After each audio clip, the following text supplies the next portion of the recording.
Good morning, everyone, and thanks, Kari, for the introduction. It's been a pleasure.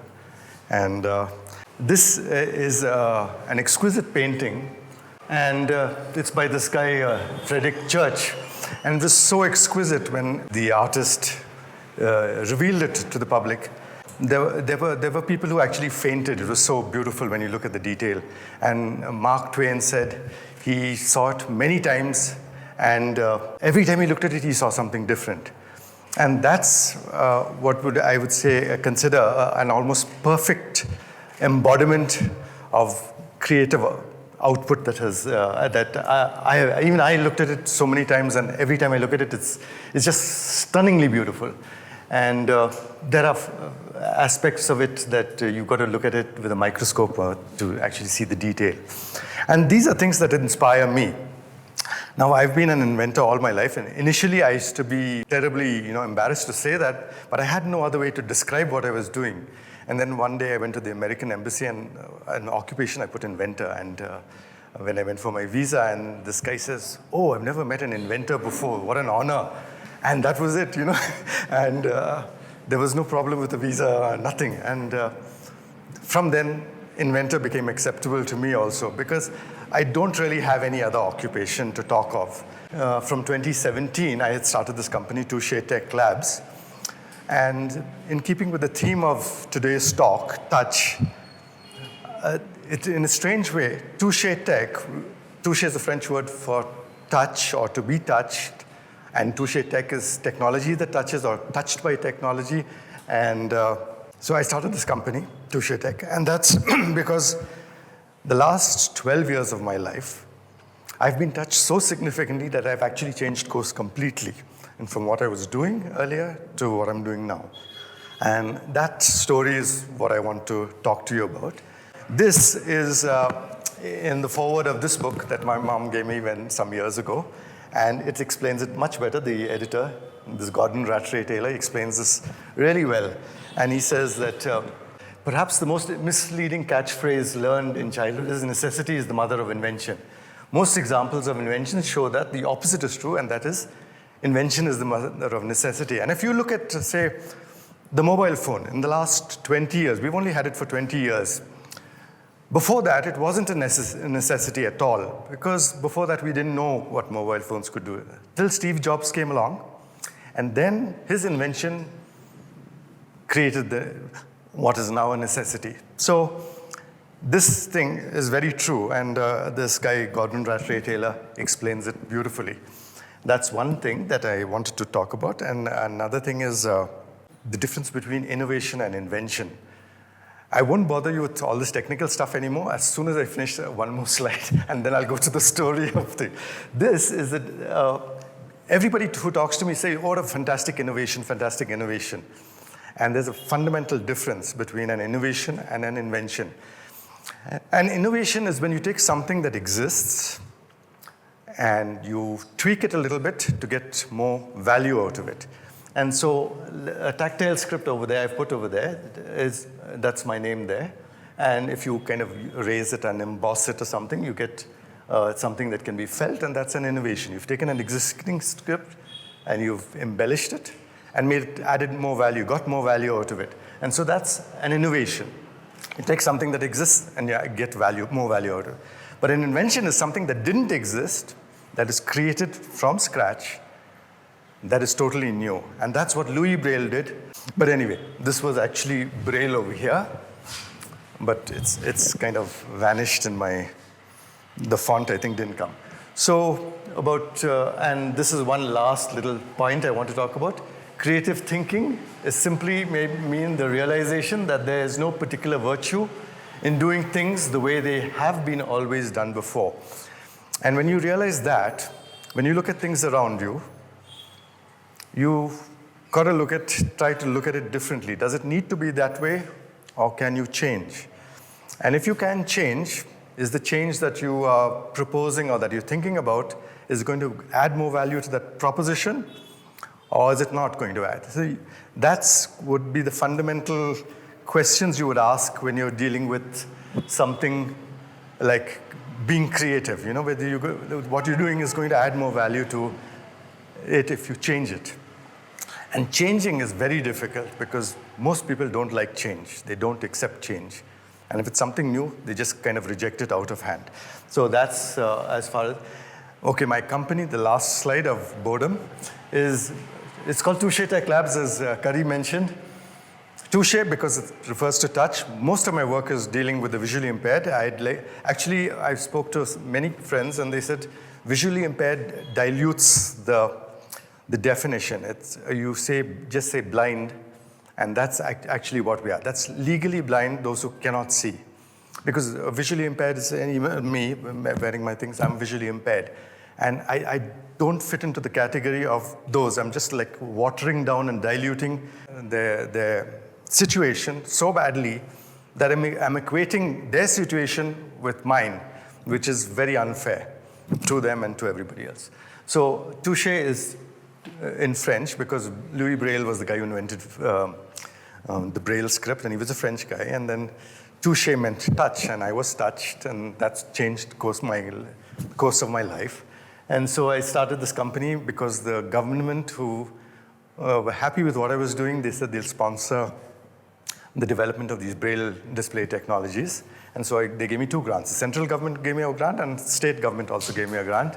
And so that was really fantastic. So they did that. So I started this company because they needed me to start a company. And we made these Braille displays. I'll tell you a little bit about them because I need to explain the creative process that went into making them. The Braille modules on the left is what my company actually produces, and we sell them to other companies like Wemby and Tinkerbell and all that, and they put them into their devices.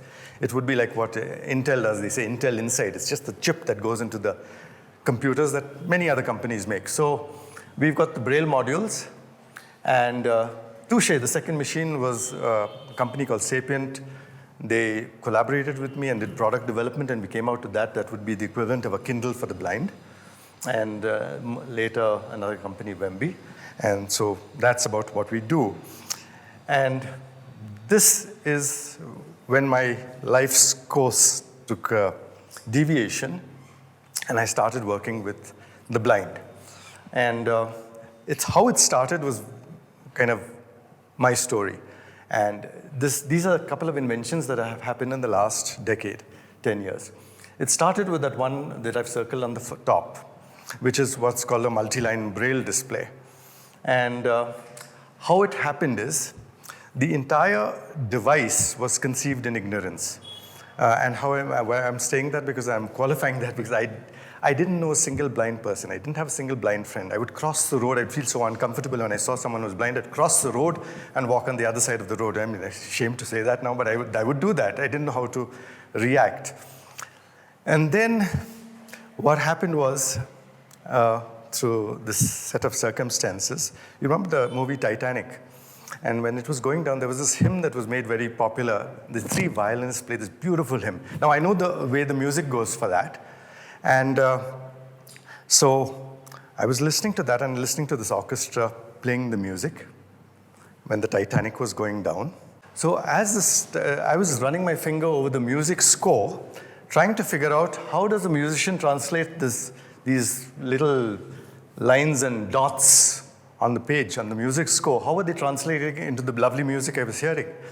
I still don't know the answer to how a musician does that, but this is the way it kind of popped up in my mind.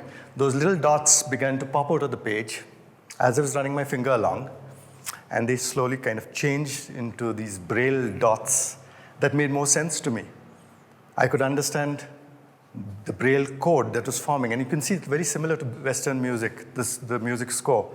It's like the dots came alive in my mind. And that, the next set of, what should I say, the inspiring thing that happened was, I said, if I can make a device that produces these dots and gets them to come out of the page, then someone who's blind would be able to read music. And then I said, why music? I mean, you can get Braille if you can do something like that. And so then I set about making a machine to produce those dots, to make them come out of the page. And that's what, this was the machine, the first prototype of a Braille display. And this is where it got exciting, because everyone I spoke to, they said it can't be done. And they were really encouraging. Cannot be done at Braille scale. You just can't do it. Everybody has tried it. Nobody can do it. And they were really encouraging. And so that came. That was it. So literally that. But then it became even more exciting. When I produced the prototype, nobody was interested because then it didn't suit their market interests or whatever, the commercial interests. And it was also undermining the existing know-how and technology. So I had to actually take it to the next stage by myself. That's when the central government came in, kicked in, and they said, this is fantastic. Take it forward, we'll give you a grant. And for a central government scientist to tell me, do whatever you have to do, even if you fail, it's okay. That was the thing. That was fantastic. Government of India, central government. So I made that, took it forward, and then I made another device, and there are about 10 devices in this category. And the little bottom window of this over there, there's another top middle is my second version. Then right in the middle is a blue one, which actually worked nicely, and it would take anyone who typed whatever English script, it would translate it into Braille. And so I demonstrated it at a Maker Faire, and then Sapient came along, and they said, we'll take it to product development, and they made the top right, which is Touche, and I'll show this to you later. So Touche was made in collaboration with Sapient, and that was the Braille e-reader for the blind. So that's as far as my journey into this thing of Braille. Now, on this journey, I got to meet people for the first time, the blind people. It was after I made the device that I made. So I met this girl, Sabriya Ten Birkin. She was the founder of Braille Without Borders. Blind girl, went alone to Tibet, lived alone, taught herself the language, developed the Braille script for them. She's on Oprah's 10 Most Inspiring Women, and she turns out to be my first blind friend. So when you meet someone like that, you just get so fired up. I mean, first you feel like a worm, then you get fired up, and then you say, what can I do to kind of make life a little easier for them? I used to visit her outfit called Braille Without Borders. Now it's called Kantari. In Trivandrum, she had a branch. So I used to visit her often to talk about all these things. And while I was there, from the most complicated device I've ever made, the Braille display, to the little circle over there was the least complicated of my inventions. And that happened because while I was there, the girl in the middle is Tiffany Bra. And she said, Paul, why don't you do something for us? So I said, I'm trying, Tiffy, I'm trying this Braille display. She says, not that. I said, then tell me what? She said, can you make us something to help us identify currency notes? So I made that device. That was about the third version in 2013. And it was called, I named it after her because she said, oh, this is lovely. And she asked me to make for her friends, and I made them. And it was just a little cutout template. And they could identify notes. And then in early 2017, there was this crowdfunding campaign we did. We successfully, and a company called Fuel a Dream did crowdfunding for us. And we made, it was a successful campaign. And we could give them free to anyone in the country who wanted any quantity. So we did that for many tens of thousands of them. We sent out free to whoever asked. So I used to make that. And I named it after her, Tiffy template. So that's how the Tiffy template came along. And that was the least complicated of my inventions. And meeting with all these people, every time you meet them, their whole life is a challenge. Everything they do is a challenge, and they are solving problems at every stage. So you tend to become, just by association, more, observant, more aware of the other person as opposed to yourself. And you're constantly focusing on the other person to make sure that they don't fall, they don't trip, and what can I do to make them easier? How can I explain something to them so that they understand? Like if the picture I showed you at the beginning, the lovely painting, if you had to explain it to someone who's blind, that's a challenge. But then Sabriya told me, she's blind, and she said, we are never disappointed with reality, like a sighted person, because we create our own reality. So we are never disappointed. So you can explain it as best as you can, and they will be happy because they will never be disappointed. They are creating their own reality as you're explaining it to them. That was Sabriya's description. So I didn't feel so bad. After that, but I began to understand them a little better. So that was the TIFI template and how I came about that. This is a tactile geometry kit. And the story about how this came about is more interesting. And now these are friends of mine, okay? On the left is Aishwarya, she's blind. She lost her sight at about, I think by her third year she had completely gone blind. And that is Neha Trivedi. She was from Xavier Resource Center for Visually Challenged. She was the boss for all practical purposes. Dr. Sam, who was the actual boss, would listen to her. She's a lovely person. Both of them lovely people, okay? And I work with them a lot. And Neha is a no-nonsense person, the middle lady. She's a tough customer, and if she says do something, you do it. There's no ifs, buts, why, how, and all that. You just do it. And Aishwarya, on the other hand, is a student. She's very calm, gentle, and nice and all. So we were at this conference in early 2020, just before COVID hit. And we met and we discussed all the problems that, by now my life is fully involved only with blind, okay? So all my inventions are only for them, and I find them the most inspiring people to work with. So we were discussing problems, solutions, what to do, what not to do, why certain things won't work, why certain things will work for the blind, and things like that. So Neha was also there. We were all sorts of discussions, hectic, because they are working a lot with education, developing a curriculum to teach the blind, and teaching math and science is terrible because you can't explain things, a lot of concepts, math, experiments, things like that you can't do. And so a lot of these discussions were going on, high-level discussions. And Aishwarya's boss, Supriya, was also there. She runs a trust called Vision Empower, where they go to schools and teach people. So I was walking Aishwarya back to her room, and I said, tell me what's on your wish list. So she said, I want to be able to draw. Now, this is a blind girl. And that was something that, it challenged me. Like, I said, Aishwarya, I think I might be able to take you to the moon and back before that, but anyway, I'll try. But when you respect somebody, and when you admire them, and when they make a request, it's very, very easy to fulfill that request or take it to the next level of trying to give them a solution.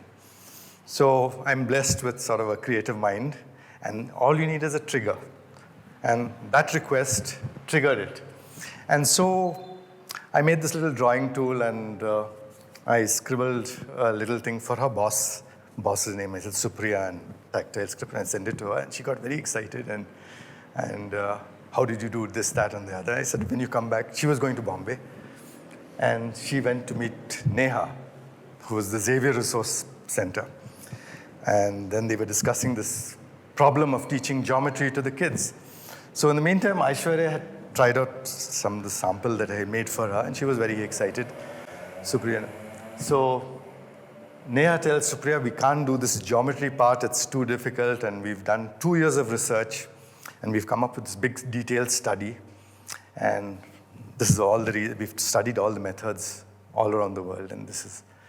She said, have you asked Paul? Because if he's inspired, he'll make you something in a day.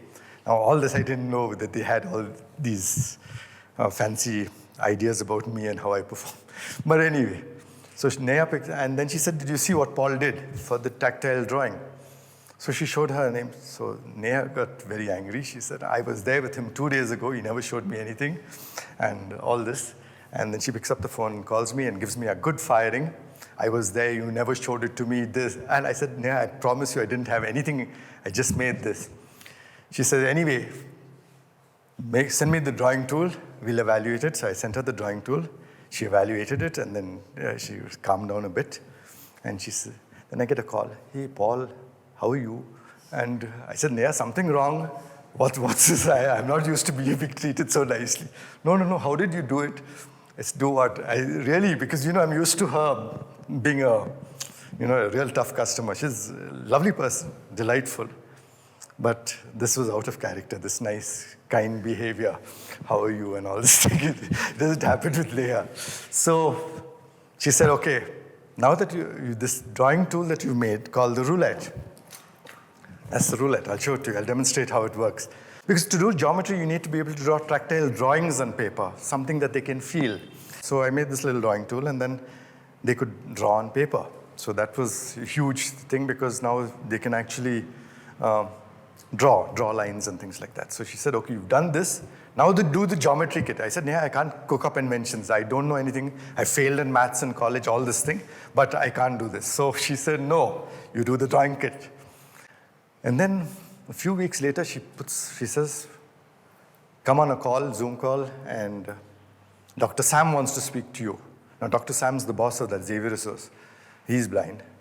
So I said, hi, doc, and all that. He says, Paul, Neha told me you're making the geometry kit. When can we expect it? I said, doc, I'm sorry, but I can't pull out inventions out of a bag. I don't know geometry. I need to study the subject and all that. And that was it. I had no choice. So then, again, when the right kind of people who can unlock that potential, make a request, or in this case, put a little pressure on you, then you can actually produce the goods. Then your mind begins to work. You begin to become a little creative. The pressure actually helps in that creative nudge that you need. And so I made a geometry kit for them. And I sent the geometry kit. And then again, I got this very nice call from Neha. Hi, Paul. How did you do it? I said, sir, yeah, again, I'm not used to this. No, I said, geometry kit. But in the geometry kit, there are two things on the right of the geometry kit. Those two things, T-shaped structures. Those little T-shaped structures don't exist in even geometry for the sighted. If you know how to bisect lines, you remember how to bisect lines? You take a compass and you make two arcs, intersection, point of intersection, join the points of intersection. Now, for someone who's blind, drawing the arcs is bad enough, but then to find the point of intersection of the arcs and then connect them is an absolute nightmare. But those things, I call them the bisectors, the two T-shaped things. I've got them here.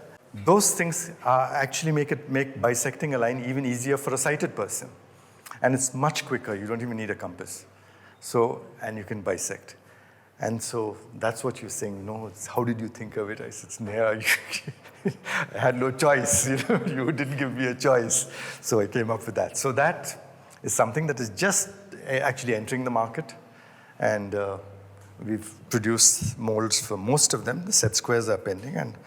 And so that is a bit of my journey with working with the blind. And this is where my journey of, what should I say, being inspired and being interested in stuff that technical started.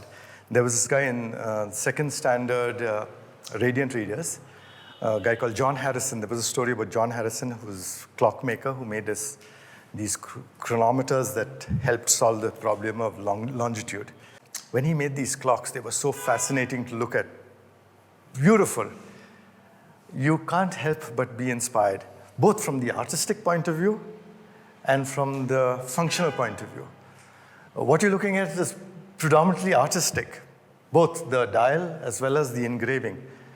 The irony is that engraving is not visible. It goes on the inside of the clock. They close the cover and you don't see any of that engraving, but it's so exquisite.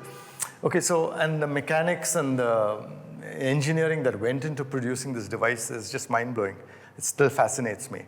And so when you see something like that, these things can also unlock creativity. I used to borrow this book from the British. It was in the reference section in the British Council Library. It's called Watchmaking by a person called George Daniels. He restored most of another fellow called Breguet. Breguet's watches. It was my textbook to learn mechanical engineering. So I'm not a mechanical engineer, but I learned all the techniques of precision engineering here. And the first 5 of my inventions were mechanical horological inventions. Through a set of circumstances, I got to meet the author of the book, Dr. George Daniels. He was known as Britain's living legend, just passed away recently.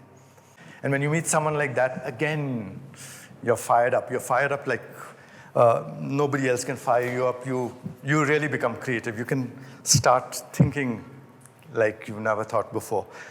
And you come up with things. So I came up with different things, perpetual calendar, large date mechanisms, and anyway, those are the, but all that was not really, didn't take me anywhere. I mean, I made some money on one of the inventions, but that was just a foundation and what should I say, a preparation for this final phase of my life's journey in the last 12 years. I learned all this because when I started making the devices for the blind, these braille displays, they require a very high degree of mechanical, what should I say, expertise to make small parts. And everywhere I went, I told you these encouraging people said it can't be done. I did it because I had learned that along the way, these inspiring people, learned from them and realized that I could actually make the parts. So the first braille display right up in the beginning, I made the parts myself because they told me it couldn't be done. And that is kind of, in a nutshell, my journey. Then there was, again at Braille Without Borders, I met a girl who was one of these grandmasters from one of these European countries, and she wanted to teach chess to the blind, and so I made a chess board, for a tactile chess board, because it's low profile. You can kind of run your fingers without disrupting anything. This would be more of an innovation, not an invention, because you've just adapted. But this is something this is my proto, and I gave it to her to evaluate, and she said, this is fantastic, because now I can use it in my school, where the blind would actually find it much easier to play chess. Because, see, they can take in spatial thing by putting their palms on the thing. If they have to use their fingers, then it's difficult to get the orientation properly. So this was chess. So that, in a nutshell, is the life of an inventor, and I hope I've inspired some of you to look for those little keys that will help you unlock creativity. In most cases, it requires, I would say personally, it's people who have touched me and I've been touched by their lives and challenged, like those Neha and Aishwarya and Sabriya and all these people. They are in a league by themselves. And when you meet them, you come away touched. You can come away touched, feel good, and go away, not do anything. But if you come away touched, and you go a little further, and you're inspired to do something, then that little inspiration and the desire to do something is a kind of a slow unlocking of creativity that would otherwise remain dormant. In my case, in meeting inspiring people, reading about inspiring people, is just, that unlocks creativity. When it comes to being creative, this theme of the talk, touch, is the most important thing, but it's not just be touched, you've got to take it to the next level by allowing the inspiration to go hand in hand with being touched. You don't get touched and you just walk away and do nothing. You feel good for the moment and you do nothing, then that's kind of, you let your creativity remain dormant. So you have an opportunity at every stage in life to stoke those little embers of creativity and kind of let them loose. And as you let them loose, the more you let them loose, the more versatile you become in harnessing creativity. It's just been an exciting journey because you don't really need to be an expert when you are creative, because creativity by itself will foster invention or innovation, which will make you adapt to what you don't know. All it takes is a little slight flipping of the mindset and to allow yourself to explore and risk failing. It's not a problem failing, because failing, as Edison said, I just know 1,000 ways how not to do something. He said 1,000 failures before he produced the light bulb. He said, I know 1,000 ways how not to do something. It's not failure. So it's just a matter of perspective. So I'll end with that, and we'll go into questions, I think.